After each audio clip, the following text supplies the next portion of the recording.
Gideon Caldwell, billionaire CEO of Caldwell Innovations, stood silently by his office window as the city lights shimmered beneath him. His assistant, Bryn, entered with a stack of documents. "Sir, your jet to Tennessee is prepared. Should I confirm the departure?" Gideon didn't answer immediately. Something deep inside him felt unsettled, restless. The past he had spent years trying to outrun suddenly tugged at him. "Cancel the flight," he finally said, his voice low. Bryn blinked in shock. "Sir?" Gideon turned away from the window, the decision made in his heart, before it reached his lips. "I'm staying longer. There's something I need to take care of." Minutes later, he was inside his black luxury car as his driver, Elton, guided them out of the city. But Gideon wasn't looking at the skyline anymore. He was looking into memories. Memories of Nashville, Tennessee, the town he swore he would never return to, not until he had everything. And now, after more than a decade, he had everything. Except peace. As the familiar streets of his childhood rolled past the window, Gideon felt both nostalgic and uneasy. He saw the library where he used to read business magazines he couldn't afford, the corner store where he sold newspapers for a few dollars, the small park where he had once confessed his dream of becoming successful, right before someone laughed in his face. Then the car slowed. Maggie's Diner, the place where he had once worked part-time after school. The neon sign still flickered, the booths still worn. Time had ignored this place completely. "Stop here," Gideon ordered. Elton parked, and Gideon stepped out slowly, feeling like a ghost returning to the place where he died and was reborn. The bell above the door jingled as he entered. The smell of grilled food and old coffee surrounded him. He slid into the corner booth, the same booth where he once dreamed of a future he never thought would become real. He closed his eyes, letting the memories wash over him. Part 3. The Waitress. "What can I get you, sir?" a soft voice asked. Gideon opened his eyes and froze. The woman standing before him looked tired, her hair pulled into a messy bun, her uniform faded from years of work. But her eyes, those green eyes, he recognized instantly. Tessa Harrove, the smartest girl in school, the one who dreamed bigger than anyone else, the girl who once told him, "We'll get out of here one day, both of us." The girl he secretly loved. But now, she looked nothing like the unstoppable, ambitious Tessa he had known. "Steak and coffee," Gideon said, his voice shaking slightly. She nodded and walked away, and Gideon couldn't stop watching her. Something was wrong, something in her posture, her eyes, her forced smile. This wasn't the life she was meant for. This wasn't the Tessa Harrove who once believed she could win the world. When Tessa returned with his plate, Gideon didn't waste a second. "Tessa," he said softly. She froze. Her eyes scanned his face, confusion turning into shock. How do you know my name?" Gideon leaned forward, unable to hide the emotion in his voice. "Westwood High, class of 2012. Her breath caught. The plate shook slightly in her hands. Then a whisper escaped her lips. "Gideon Caldwell." He smiled, not the billionaire smile the world knew, but the smile of a boy who never forgot her. The one and only. Tessa blinked fast, her throat tightening. "You're the Gideon Caldwell, the billionaire." He nodded, but there was no pride in his expression. Instead, there was a strange sadness. "I never thought I'd see you again," she said quietly. "You made it out. I always knew you would."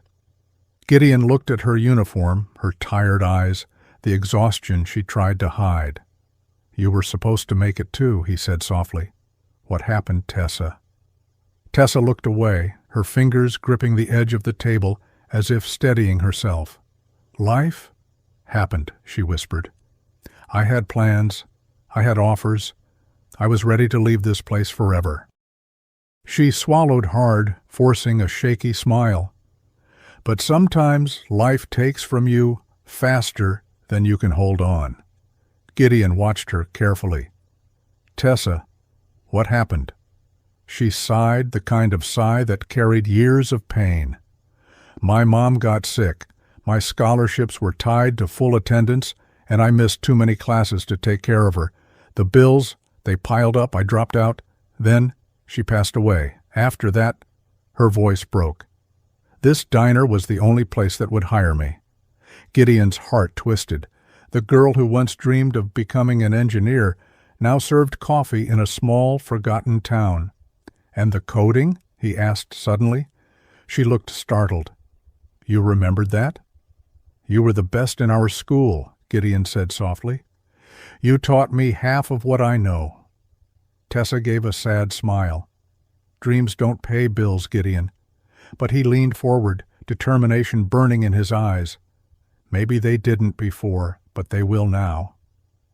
When I walked into the boardroom that morning, the air felt thick, like everyone already knew something I didn't. My wife, Alina, stood at the center of the room, shoulders tense, eyes locked on the massive screen behind her. The entire executive team was gathered, some confused, some whispering, some staring at me with a look I couldn't read. The 33-letter deal documents were open on the table, the signature page was projected, and then I saw it. My name, my signature, signed 3 days ago. Every muscle in my body froze. Alina's lips trembled.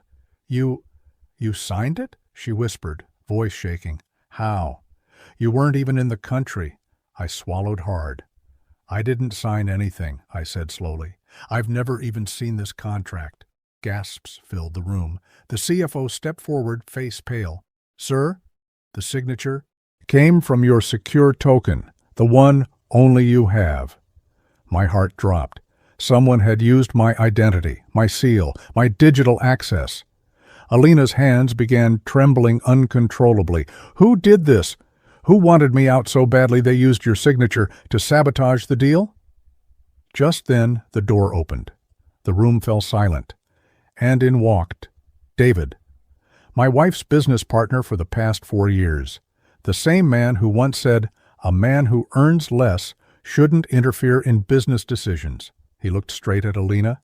Well, he said, smirking, I didn't expect them to catch it this fast. Alina's face turned white. You forged my husband's signature, she whispered. David shrugged. I warned you not to rely on him. You were rising too fast, and I wasn't going to let you outrank me. Security moved instantly. Documents were seized. Audit team called in. David was escorted out while screaming excuses. Alina collapsed into a chair, face in her hands, but then, slowly, she turned to me. Her eyes were full of tears. You came back, even after everything I did, she whispered. Why? I stepped closer. Because, I said softly, you threw me out. But you never threw away my heart, and I knew you needed me, even if you didn't know it yet. Her tears fell harder, for the first time in months. She took my hand. The boardroom slowly emptied until only the two of us remained. Alina held my hand tightly, almost afraid I would disappear if she let go. Her voice was barely a whisper. What happens now? I sat beside her. First, I said calmly, we clear your name, and then we find out why David wanted you gone this badly. She nodded, wiping her tears, but something in her eyes said she was still holding back. So I asked the question that had haunted me for days. Alina, why did you throw me out the night you got the deal? Her breath caught. She looked away. I thought you didn't believe in me, she finally said. You looked disappointed. And when the investors asked if you supported me, I panicked. I thought you'd hold me back. I shook my head slowly. I wasn't disappointed. I was scared. Scared that success would break us apart. And in the end, it did. She flinched, as if the words physically hit her. Then she reached into her bag and pulled out a small envelope, the same one she had thrown on the floor the night she kicked me out. She opened it. Inside was a letter I had written months ago, a letter she never read. She handed it to me, voice shaking. I found this yesterday, and I realized everything I assumed about you was wrong. I unfolded it. It was the letter where I told her, I'm proud of you. I will always support you, even if your success outgrows mine. Her lips trembled. I destroyed us because of my own fear, not yours. I took a deep breath. Then let's fix it. Together. Just then, the door burst open. The head of the legal team rushed in. Sir, ma'am, we found something. He placed a thin USB drive on the table. This contains David's private communications. Someone else was funding him. Someone bigger. Alina frowned. What do you mean, bigger? The lawyer hesitated. Someone who gains if your company collapses. He slid a photograph across the table. Alina gasped. My blood ran cold. It was a picture of her father. The man who always said women weren't meant to run companies. The man who told her she was too emotional for big deals. The man who disappeared the day she signed the 33 Millers contract. Alina covered her mouth, shaking. He betrayed me? The lawyer nodded. He funded David to push you out. If he succeeded, the deal would collapse and ownership would shift back to him. Alina broke down, not from business loss, not from the deal, but from the one betrayal she never expected. I pulled her into my arms. It's okay, I whispered. You're not alone anymore. For the first time in months, she didn't pull away. She held on, tightly, as if she finally understood. Success meant nothing if you lost the person who stood with you before you had it. And as sunlight streamed into the boardroom, she whispered, Can we try again? Us? I mean? I smiled softly. We never stopped.